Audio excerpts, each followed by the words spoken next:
Queridos, gostaria de partilhar com vocês a palavra de Deus.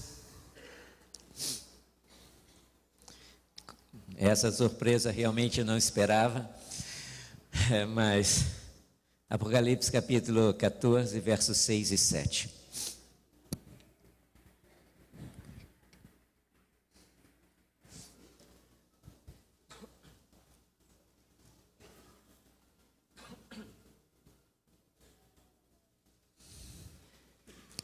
Apocalipse 14, versos 6 e 7. Fecha seus olhos, vamos orar ao Senhor. Pai, a Tua palavra foi aberta nesse instante e será lida.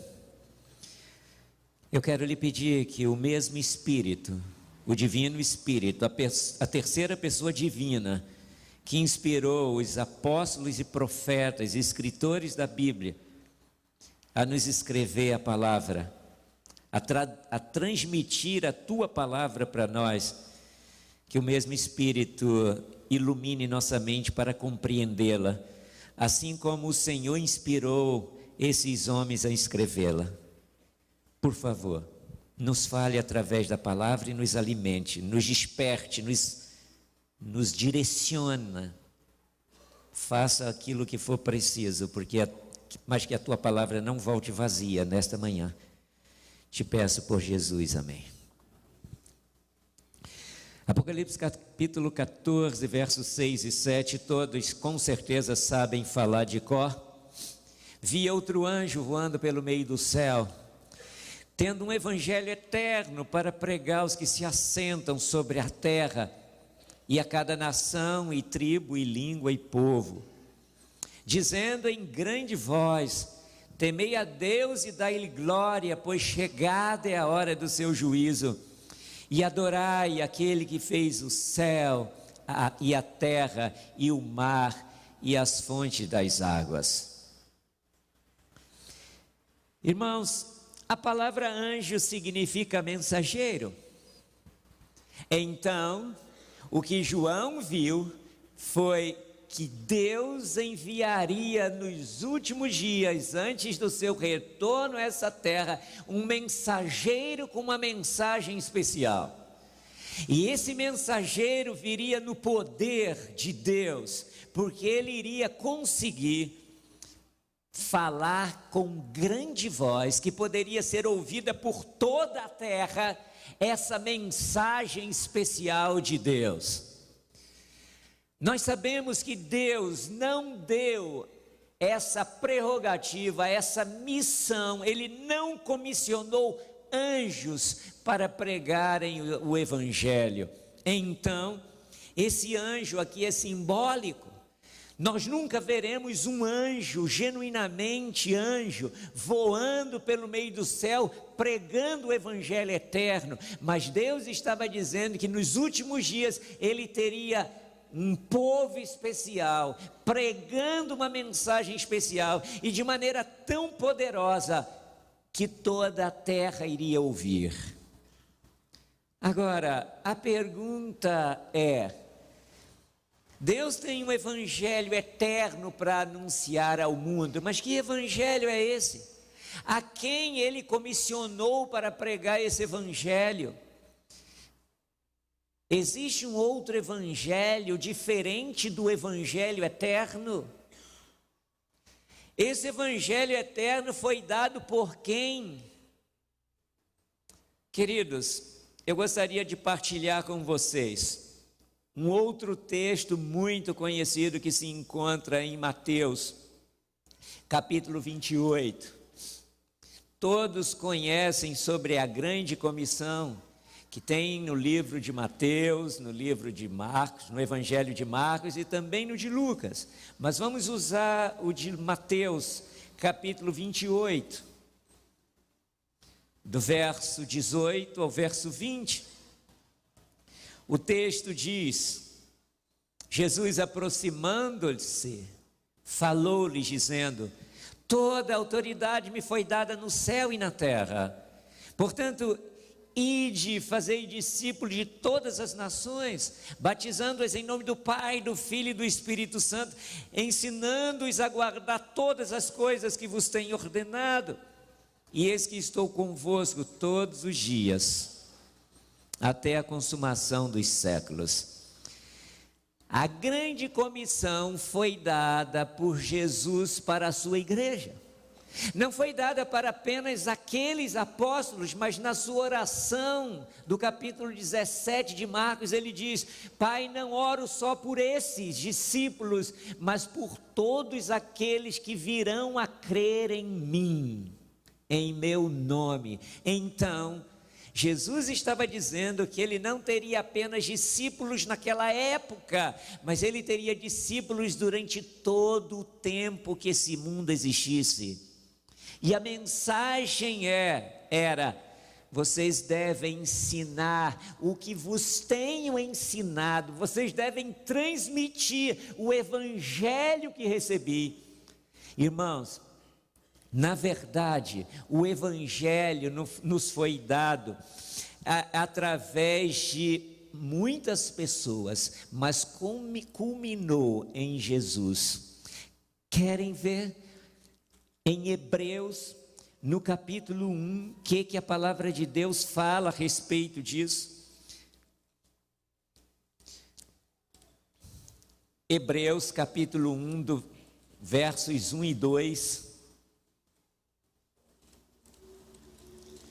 O texto diz: havendo Deus outrora falado de muitas vezes e de muitas maneiras aos pais pelos profetas, nesses últimos dias nos falou pelo Filho, a quem constituiu o herdeiro de todas as coisas, pelo qual também criou o universo. A Bíblia fala que a palavra de Deus foi dada de forma cumulativa.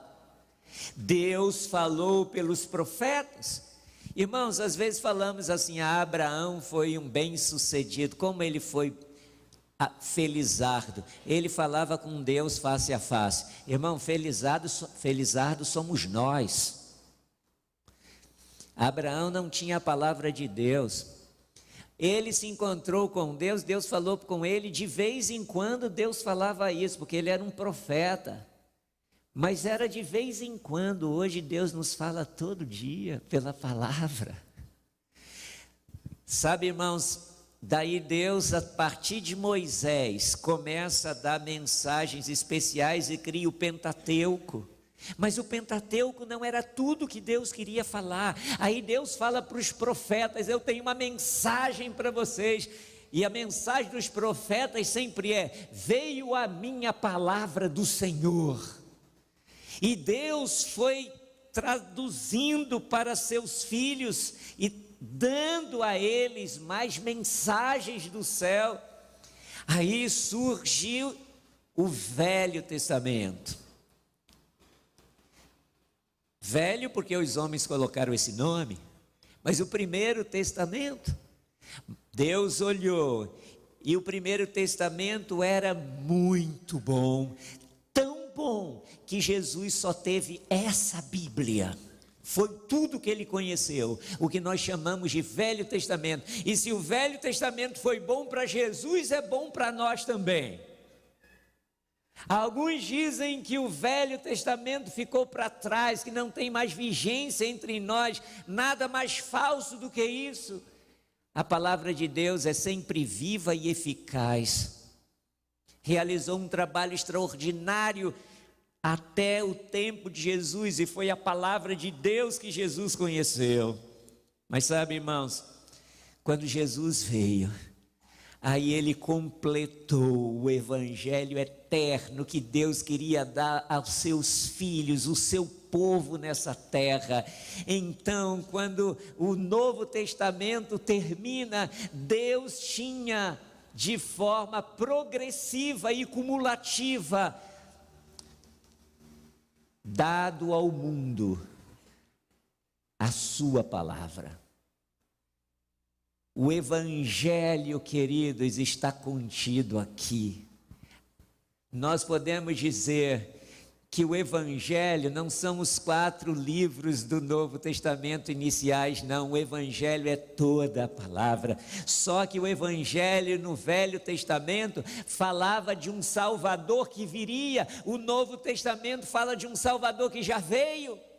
O Velho Testamento falava dos cordeiros que representavam o verdadeiro cordeiro que viria. O Novo Testamento fala do Cordeiro de Deus que tira o pecado do mundo e que já veio. Mas o Velho Testamento falava de um Salvador, assim como o Novo fala de um Salvador. Só que o Velho Testamento apontava para um futuro e o Novo Testamento aponta para o passado.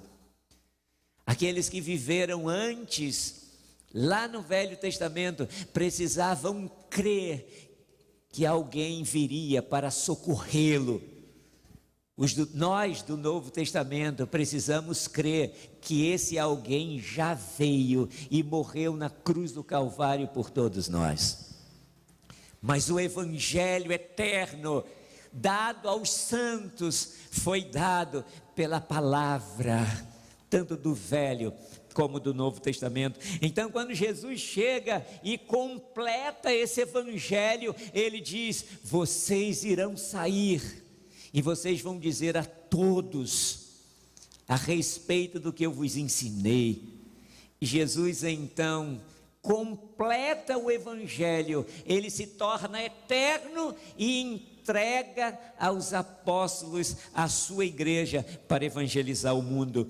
E em Atos 1:8, vocês também sabem de qual é esse texto, a palavra de Deus fala algo maravilhoso.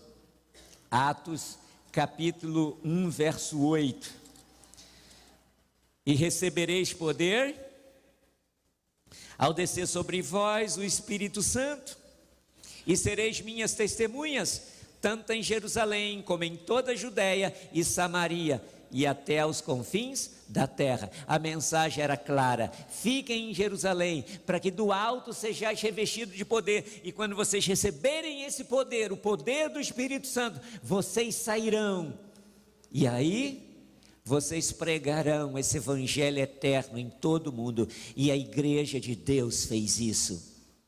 50 dias depois da morte de Jesus no Pentecostes, 3.000 pessoas se batizaram. Poucos meses depois o número subiu para 5.000. E depois Atos fala que o número crescia cada dia. E Paulo, falando aos crentes da igreja de Colossos, ele diz que o Evangelho tinha sido levado a todo mundo conhecido no seu tempo. Mas sabe, queridos, se a história terminasse com a igreja apostólica, a história do cristianismo seria uma história de triunfo e glória.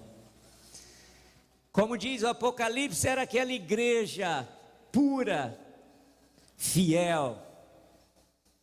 Porém, ela não permaneceu assim. E sabem o que aconteceu? Abra a palavra de Deus em 2 Tessalonicenses, segunda carta de Paulo aos Tessalonicenses. Veja o que Deus nos fala aqui. Capítulo 2.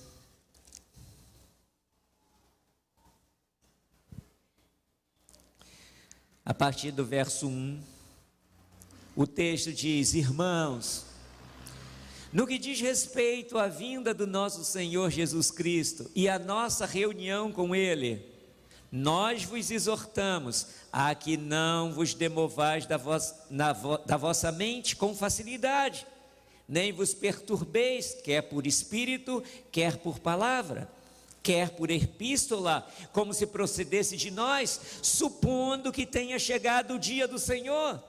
Ninguém de nenhum modo vos engane.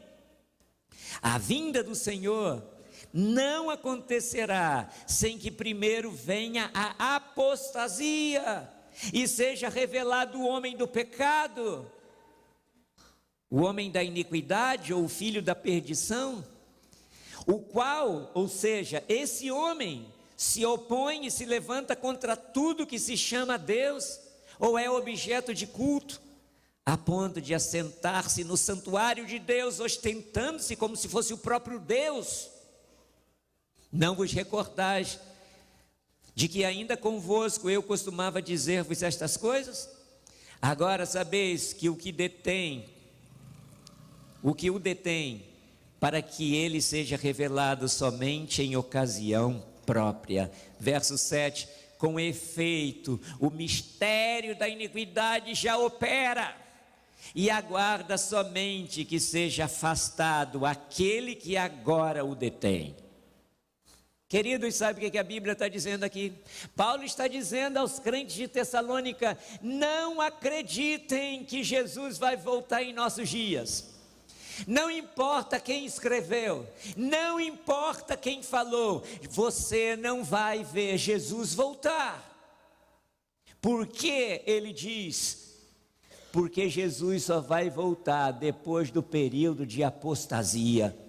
E ele estava falando da apostasia da igreja, a apostasia da igreja cristã. Ele fala: ainda entre nós vai haver uma grande apostasia, e vai se levantar o homem do pecado, o homem da iniquidade, o filho da perdição, e ele vai se sentar no santuário de Deus, liderar a igreja de Deus, e vai receber adoração como se fosse o próprio Deus. E o homem do pecado levará a igreja cristã à apostasia, a separar-se de Deus, e no lugar do evangelho eterno haverá um evangelho espúrio. Para a tristeza nossa, no verso 7, Paulo falou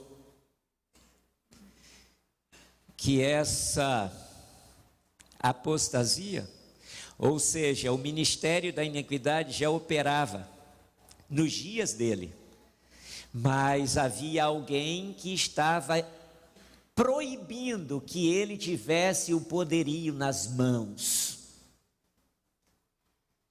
Irmãos, que triste mensagem, a mensagem de Paulo dizendo: a igreja cristã não permanecerá fiel, não continuará vestida de branca como em Apocalipse, não será tão fiel como a igreja de Éfeso, haverá apostasia, e no lugar de Deus vai aparecer um outro líder religioso, chamado pela Bíblia do homem da iniquidade, do filho da perdição. Ele liderará a igreja para longe dos valores cristãos e para longe do evangelho eterno, e um evangelho impuro entrará no lugar. Sabe, irmãos, eu tenho uma relação, não vai dar tempo hoje, uma outra hora eu posso passar para vocês, de dezenas, chegando a mais de 70 heresias que penetrou na igreja cristã depois do 2º século para cá, desde a missa, passando pela veneração dos santos, entrando pela a criação de velas, indo para a confissão a homens, passando pela troca do dia do Senhor para um dia de guarda espúrio, trocando arrancando o 2º mandamento da lei de Deus, que diz: não farás para ti imagem de escultura, e dividindo o 10º mandamento em 2 para substituir o que eles tiraram.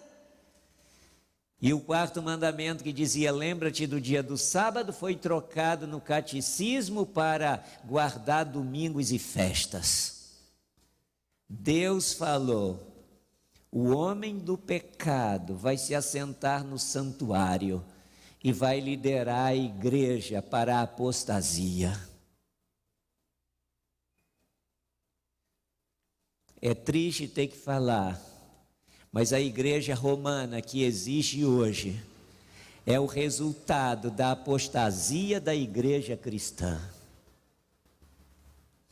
Alguns dizem a igreja romana é a primeira. Foi a primeira, mas se afastou dos valores de Deus. E sabe, queridos, para ser mais preciso, a igreja católica apostólica era a primeira, mas quando ela se tornou romana, ela já não era mais a primeira. Quando ela se tornou romana, foi o resultado da profecia de que o homem do pecado lideraria a igreja cristã para longe dos valores espirituais, para próximo de um evangelho espúrio e para longe do evangelho eterno. Queridos, Deus, com certeza, ficou muito triste ao ver sua igreja tão enfraquecida durante a Idade Média. A Bíblia, durante muito tempo, foi tirada da mão do povo. Sabe por quê? Porque essa igreja apostatada, liderada pelo homem do pecado, cria que a Bíblia era um livro tão sagrado que só poderia ser lida no latim. E como a maioria das pessoas não tinham domínio do latim, não podiam ler a Bíblia. A Bíblia foi tirada com o intento de Satanás de levar as pessoas às trevas morais e espirituais e à ignorância completa. As tradições foram colocadas no lugar do evangelho eterno. Crendices foram cridas como se fosse palavra de Deus. As pessoas não sabiam nada sobre o evangelho eterno, mas sabia tudo de crendices criadas por homens que não tinham conhecimento da palavra de Deus, nem os líderes tinham. Em 1490, um homem usado por Deus começou a pensar de forma diferente. Claro, irmãos, eu quero dizer que houveram outros, os valdenses, os albigenses, mas eu não vou falar de todos esses detalhes.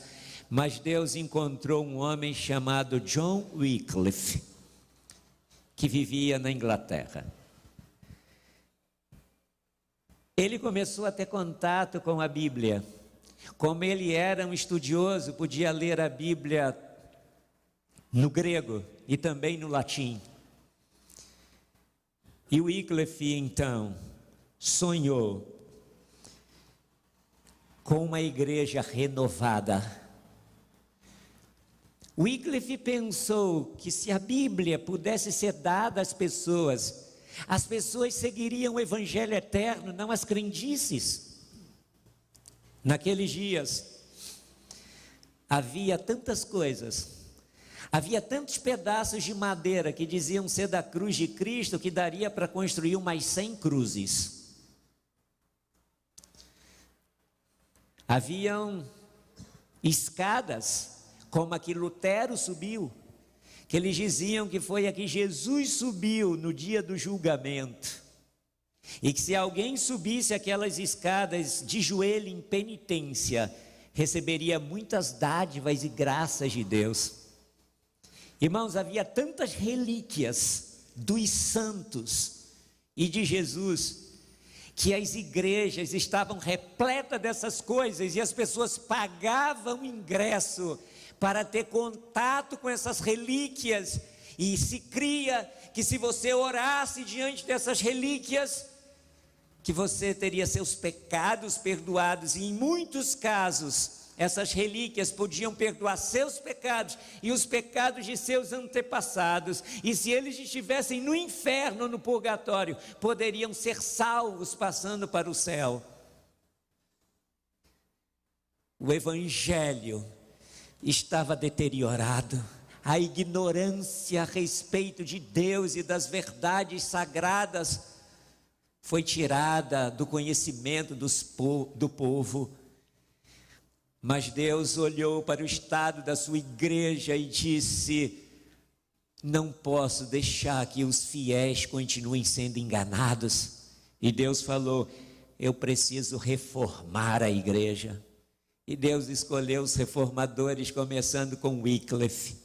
Wycliffe pensou: se eu pudesse traduzir a Bíblia para o inglês, e que cada crente tivesse a palavra de Deus, não viveriam na ignorância, não iriam correr atrás dessas tradições, dessas coisas que não podem levá-los a Deus. Ele morreu, mas deixou a palavra escrita em inglês. No período em que o Brasil foi descoberto, mais ou menos aí em 1500.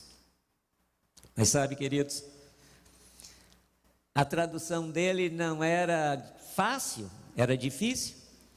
E também era para o inglês, nem todos sabiam inglês.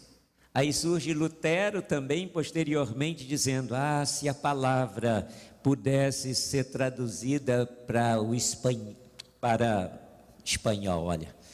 para o alemão.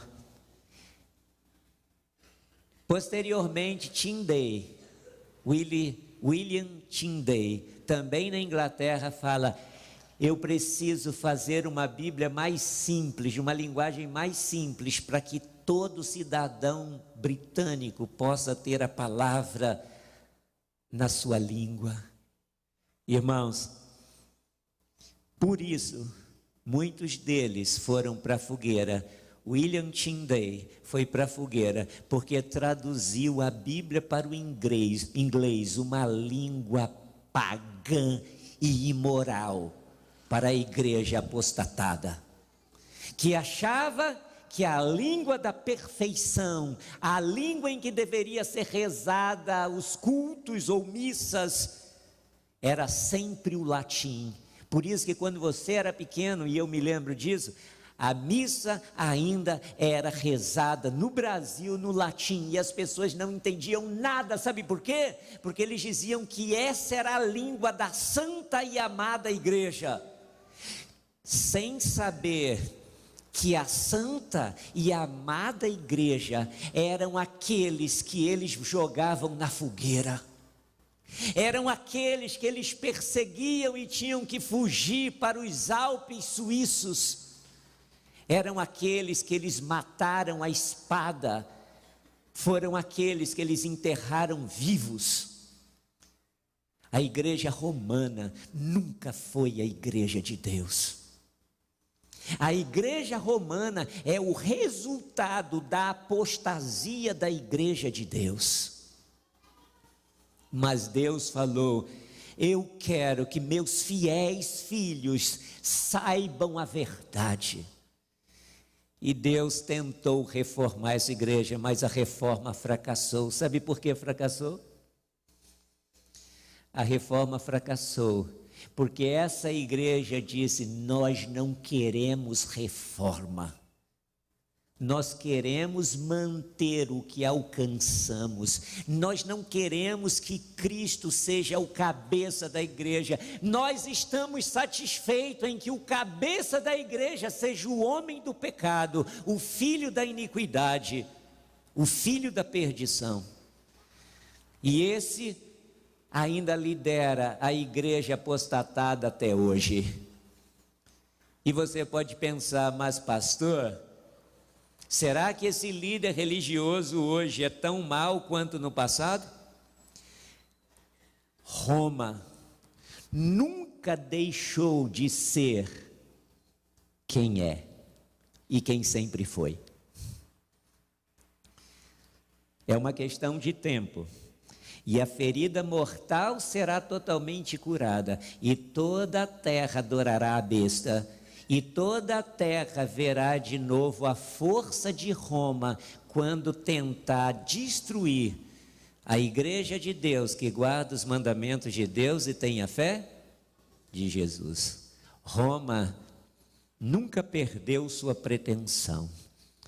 essa tentativa de se reaproximar dos protestantes ou dos reformadores é só uma estratégia para possuir de volta a hegemonia. Queridos, não se enganem. Esse poder fala como o dragão, porque é o poder instituído pelo inimigo para desviar a igreja de Deus dos puros princípios espirituais contidos no Evangelho eterno. Sabe por que também a reforma fracassou? Não foi só porque a igreja romana rejeitou a necessidade de ser reformada, mas foi porque também os reformadores morreram e com eles morreu a reforma. Seus seguidores não compreenderam que eles apenas iniciaram uma reforma que deveria ser concluída por eles, os seus seguidores. Sabe o que aconteceu, irmãos? Lutero chegou a compreender 3 verdades especiais para reformar a igreja de Deus. Gravem essas 3 crenças principais que Lutero trouxe com sua reforma. Lutero trouxe de volta a verdade da justificação pela fé, de que o homem é salvo pelos méritos de Jesus, quando ele aceita pela fé os méritos de Jesus e não por comprar indulgências, não por fazer peregrinações, não por mortificar seu corpo ou coisas parecidas.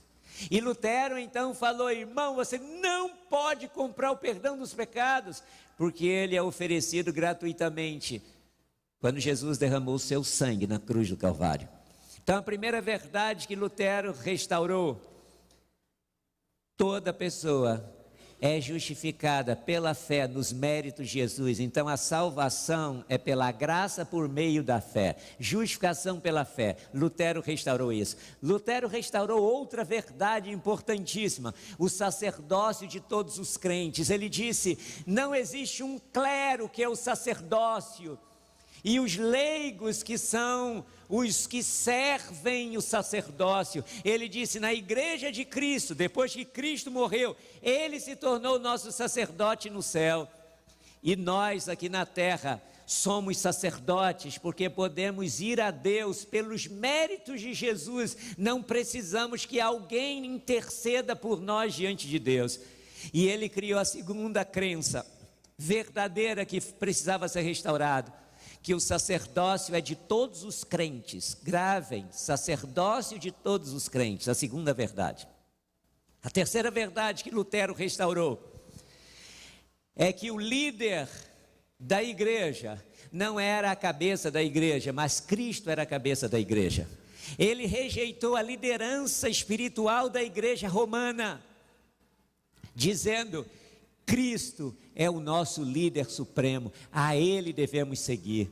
Ele disse: não existe um bispo de Roma que foi substituto de Pedro, porque Pedro não foi bispo de Roma, nem foi o líder da igreja na terra. E se ele não foi o primeiro papa, não existem papas.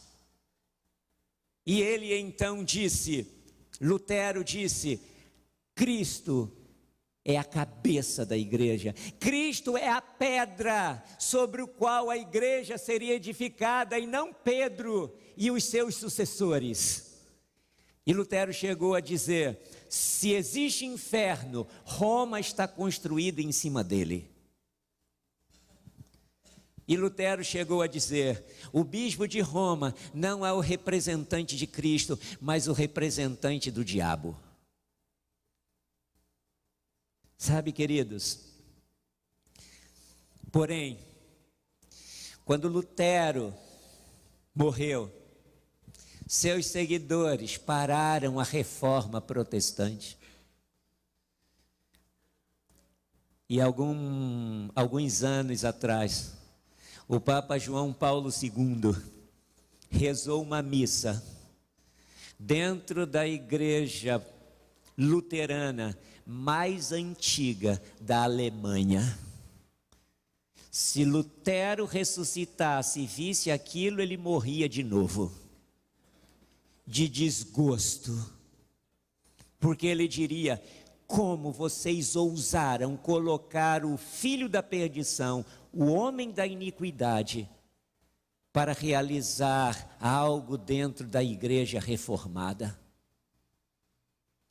Tem poucos dias atrás, o líder atual apareceu dizendo para todo mundo protestante: o protesto acabou. E ele dizia simplesmente: o protesto acabou, porque Lutero dizia que nós críamos na salvação pelas obras, nós não cremos mais na salvação pelas obras. Então, por que continuar protestando? Voltem. Queridos, Lutero não ensinou só isso. Há mais de 100 pontos que nos separam. E Roma nunca esteve disposta a abrir mão de suas crenças ímpias fora do Evangelho eterno. Termino dizendo que porque a reforma protestante não concluiu a missão de fazer uma reforma restaurando o Evangelho eterno, pegando esse Evangelho espúrio que a igreja deteriorou e restaurando o Evangelho eterno que Cristo deu para os fiéis, então Deus escolheu sua última igreja nessa terra. E qual é a sua última igreja nessa terra? Você faz parte dela, irmão. Deus chama essa igreja de igreja remanescente. Sabe o que é remanescente? Aquele pouco que permanece fiel. Aquele pouco que ainda prega o evangelho eterno dado por Jesus, não o evangelho deteriorado pela igreja que se apostatou, mas aquele evangelho que ainda continua dizendo: o sábado é o dia do Senhor, mesmo que com isso sejamos chamados de loucos e antiquados. O evangelho eterno que diz que você só pode ganhar a salvação pela fé nos méritos do Senhor Jesus. O evangelho que diz que a missa é uma blasfêmia. Sabe por quê? Porque a missa é a repetição semanal do sacrifício de Jesus. E a Bíblia fala que Jesus só precisou morrer uma vez, porque os méritos dele é suficiente para salvar todos em todos os tempos. Você não precisa repetir a morte dele todo domingo. Queridos, Deus escolheu o movimento adventista, que depois se tornou os adventistas do sétimo dia, para que pudesse levar o evangelho restaurado a todo mundo, e você faz parte desse povo, dessa igreja. Já pensou na responsabilidade que você tem, meu irmão? Já pensou no compromisso que devemos ter com a verdade, assim como ela é em Jesus? Por isso que você não tem o direito de hoje, a 13h, se assentar em sua igreja, na sua casa, e assistir o jogo do Brasil com o Chile. Porque você vai estar dizendo que o evangelho eterno não tem valor. Você estará dizendo que outras coisas têm mais valor do que a verdade, que o sábado de Deus não é tão valioso assim. Deus tem uma missão para nós. O anjo voando pelo meio do céu é o movimento adventista, e a igreja adventista do sétimo dia, com uma mensagem especial para o mundo. Veja que Apocalipse 14:6 diz: tendo um evangelho eterno. Não é um evangelho transformado, não é um evangelho modificado, deteriorado, não é um evangelho espúrio, mas o evangelho como saiu das mãos de Jesus e dos santos profetas para a sua igreja. Que responsabilidade temos, queridos, de anunciar as boas novas de salvação a um mundo prestes a acabar. Sabe o que estou tentando dizer? Que Deus está dizendo que você é esse anjo. Como é fácil a gente passar isso para os outros. A gente fala, não, a igreja é. Não, lá o ministério é. Não, Deus não está falando isso. Está dizendo assim, você, meu filho, você é esse anjo. Eu posso contar com você? Terá coragem você de voar por toda a terra anunciando as boas novas da salvação? Terá você coragem de falar para os seus vizinhos, para os seus parentes das boas novas de salvação?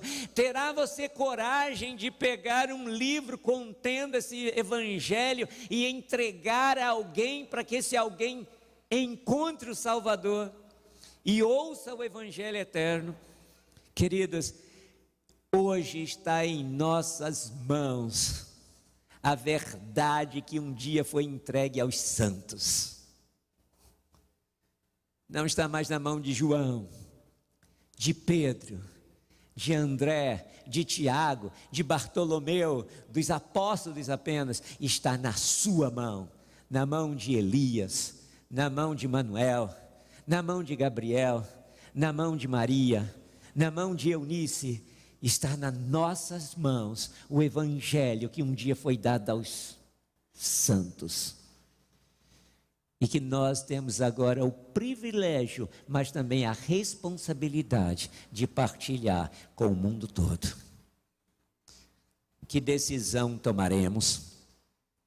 Continuaremos assentados comodamente em nossas casas ou cumpriremos a missão que o Senhor nos confiou? Pelos meios possíveis. Quando você receber os livros hoje para fazer o trabalho à tarde com os seus, você vai ver que lá está carimbado o nome da nossa igreja, o endereço. Lá também está carimbado os dias de culto que temos aqui na igreja, e lá vai estar dizendo que o canal 14 da Sky é a TV Novo Tempo, que o canal 214 da NET é a TV Novo Tempo, e o canal 184, ou então eu troquei, não sei, da Oi também é da Novo Tempo. E sabe, irmãos, quando eu vejo isso, TVs e rádios pregando o evangelho eterno, eu penso, olha o anjo voando pelo meio do céu.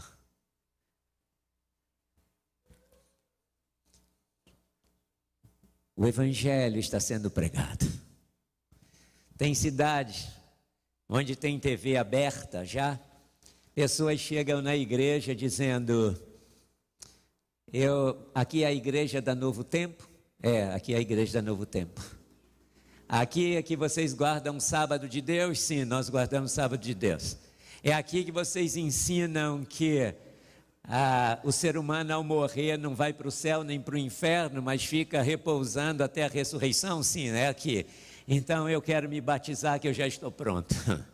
Eu já conheço na mira da verdade, eu já conheço, e começa a falar o nome dos pastores e fala, eu já conheço tudo e eu quero me unir a esse povo. Irmãos, que maravilha! E você pode pensar, pastor, então o trabalho já está sendo feito pela TV. Não, o trabalho precisa ser feito por nós.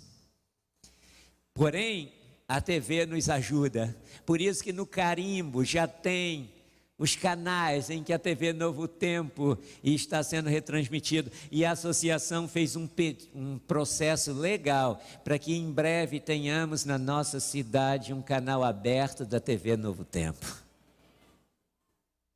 E se Deus quiser, até no final do ano, no início do outro ano, o Ministério das Comunicações vão estar nos dando uma rádio aqui, E já tem um grupo trabalhando nessa rádio, transmitindo só pela internet, mas em breve será uma rádio comunitária e o evangelho poderá ser pregado aqui. Irmãos queridos, o tempo é curto. Deus está chamando um povo para que saia voando,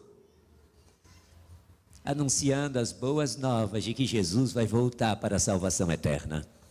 E você, essa igreja, você, esse anjo voando pelo meio do céu, anunciando o último convite de graça, anunciando a última mensagem de Deus, dizendo: o fim está chegando, é hora de você voltar para os braços de Deus, é hora de você adorar o Criador que fez os céus, a terra, o mar, as fontes das águas. É hora de vocês voltarem para o Criador. É hora de abandonarem o criacionismo, o evolucionismo, e é hora de crer naquele que criou os céus e a terra. Oh, irmão, você tem o privilégio de anunciar ao mundo o último convite de graça. Os anjos gostariam de poder fazer isso, mas não podem. Santos homens do passado gostariam de viver nesse tempo, mas não nasceram nesse tempo. Nós estamos diante do fim desse mundo de trevas e o início do mundo das luzes, da glória de nosso Deus. Estamos vivendo no dia em que a pedra destruirá os reinos deste mundo e se tornará um reino universal, amém? E nós podemos dar o último convite de graça enviado pelo Senhor ao mundo. O coral vai cantar agora um hino que diz: o meu último convite é para você voltar. Voltar para os braços do Criador, voltar a crer nele como Deus Todo-Poderoso, que tem uma mensagem de graça, convidando o mundo todo para a salvação. Não um evangelho espúrio, que nos ensina crendices, mas o evangelho eterno, que nos ensina os princípios do céu. Se você ouvir o convite de Deus, não endureça o seu coração. Ele está chamando você, o último convite de graça. Venha para os braços do seu Criador.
Esse é o convite de Jesus para todo mundo. É o convite de graça, o último dado à terra. Não haverá mais chance. Noé pregou durante 120 anos, mas quando os 120 anos se acabaram, os animais entraram, os crentes entraram e a porta foi fechada pelo lado de fora por anjos. A graça havia acabado. Em breve a porta da graça também vai se fechar em nosso mundo. Mas Jesus continua implorando: meu último convite é para você se entregar. Irmãos, vamos dar esse convite, não apenas cantando, mas falando para os nossos queridos: o fim chegou, Jesus está aí. Você não quer se preparar? Eu quero terminar orando esse culto, mas antes eu quero fazer um apelo. Existe alguém aqui que quer aceitar esse último convite de graça de Deus? Que quer se entregar hoje ao Senhor, que quer dizer: pastor, eu preciso ser batizado, eu preciso ser membro dessa igreja, eu preciso voltar para essa igreja onde já estive, eu quero aceitar o último convite de graça. O Senhor está me dizendo que quer me salvar, e eu quero a salvação. Existe alguém? Eu quero orar especialmente por esses. Existe alguém que queira dizer isso para Deus? Louvado seja o nome de Deus, querido. Você pode vir aqui, eu quero orar terminar esse culto orando por você. Pode vir aqui, venha com a sua esposinha, com a sua filha. Que bom, você tem servido ao Senhor durante tanto tempo e agora tomar essa decisão é muito, muito especial. Que o Senhor te abençoe, querido. Existe mais alguém que quer dizer: eu aceito o último convite de graça de Deus, eu quero fazer parte dos salvos? A Bíblia fala que há alegria no céu quando um pecador se arrepende. Então, a alegria está completa, mas pode aumentar se você tomar essa decisão. Se não, vamos orar ao Senhor. Quando eu estiver orando, se você quiser tomar essa decisão, vem aqui. Vem aqui. É o convite de Deus para você. Pai do céu, obrigado, porque um dia o Evangelho eterno foi dado aos santos, e o Senhor tem tido seus santos fiéis durante todo esse tempo. Aqueles que eram chamados de herege, mas que na verdade eram seus filhos. Aqueles que foram dizimados, mortos, maltratados, esquecidos, jogados em porões imundos e abandonados lá. Mas o Senhor nunca os chamou de hereges, Pai. O Senhor os chamou de santos.